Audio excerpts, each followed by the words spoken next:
మొన్నటిదాకా triple tax, ఇప్పుడేమో you tax. ఏంటి ట్యాక్స్ల గోలా? ఒట్టి ఆరోపణలేనా, నిజంగానే ఉందా ఏదైనా ప్రూఫ్స్? సాధారణ సామాన్య పౌరుడిని లేదా ఒక చిరు వ్యాపారం చేస్తున్నటువంటి వ్యక్తిని ఆ సంబంధిత శాఖలో పనిచేస్తున్నటువంటి కాంట్రాక్టర్లను అడిగితే వాళ్ళే చెప్తారండి. ఆర్ ట్యాక్స్ అంటే ఏంది, యూ ట్యాక్స్ అంటే ఏంది, డబల్ ఆర్ ఏంది, యూఆర్ ఏంది అనేది వాళ్ళే చెప్తారు. ఆ రకంగా జరుగుతుంది. రియల్ ఎస్టేట్ రంగంలో జరుగుతుంది, మరి నిర్మాణ రంగంలో జరుగుతుంది, కొత్తగా ధాన్యం కొనుగోలులో కూడా జరుగుతుంది. ఇది పోటీలు పడి వారి వారి స్థానాల్ని పదిలం చేసుకోవటం కొరకు అటు ఢిల్లీకి కప్పం కట్టవలసినటువంటి పరిస్థితి ఏర్పడ్డదని చెప్పని నేను పేర్కొంటున్నాను. రైట్. రాష్ట్రంలో కాంగ్రెస్ బీఆర్ఎస్కు ప్రత్యామ్నాయంగా ఎదగడానికి మీ దగ్గరున్న ప్రణాళికలు ఏంటి?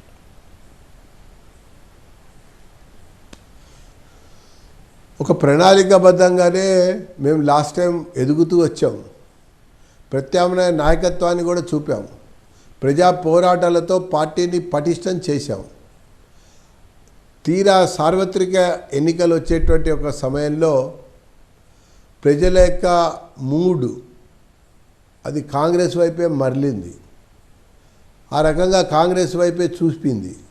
కాబట్టి మేము అనుకున్న స్థాయిలో ఫలితాలు అందుకోలేకపోయాం, అంటే సాధించలేకపోయాం.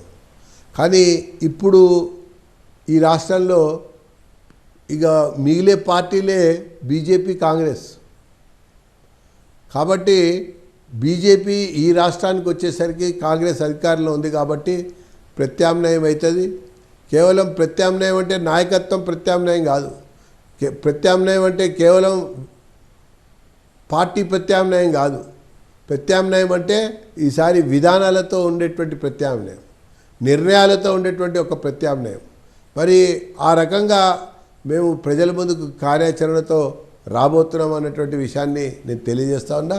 ఈరోజు పాలన చూడండి, బీఆర్ఎస్ భూములమ్మి ఖజానా నింపుతోంది, కాంగ్రెస్ భూములమ్మి ఖజానా నింపుతోంది.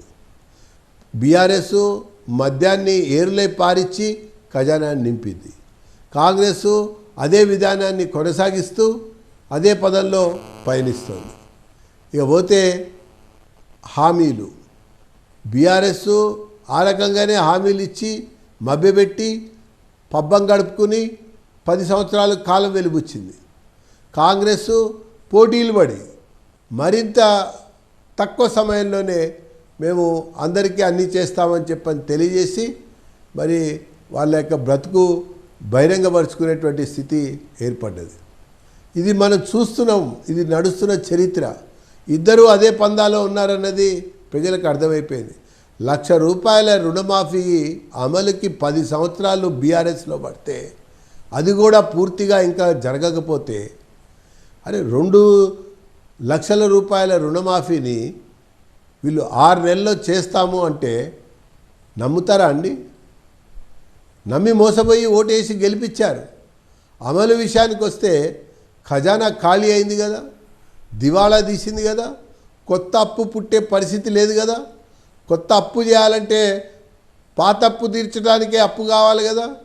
ఆ పదంలో పయనిస్తూ ఉంటే ఎవరి మాటలకు విలువ ఉంటుందండి? ఎవరి నిర్ణయానికి విలువ ఉంటుందండి?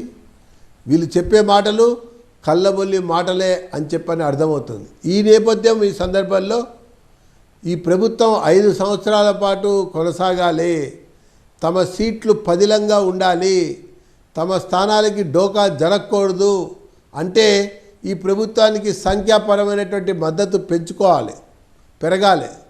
కాబట్టే ఇంటి పోరు ఉండకుండా ఉండాలి. కాబట్టే ఈ ఫిరాయింపులు, ఈ చేరికలు, ఈ బీఆర్ఎస్ ఖాళీ అయ్యి కాంగ్రెస్ కలవటమే అని చెప్పని నేను తెలియజేస్తాను.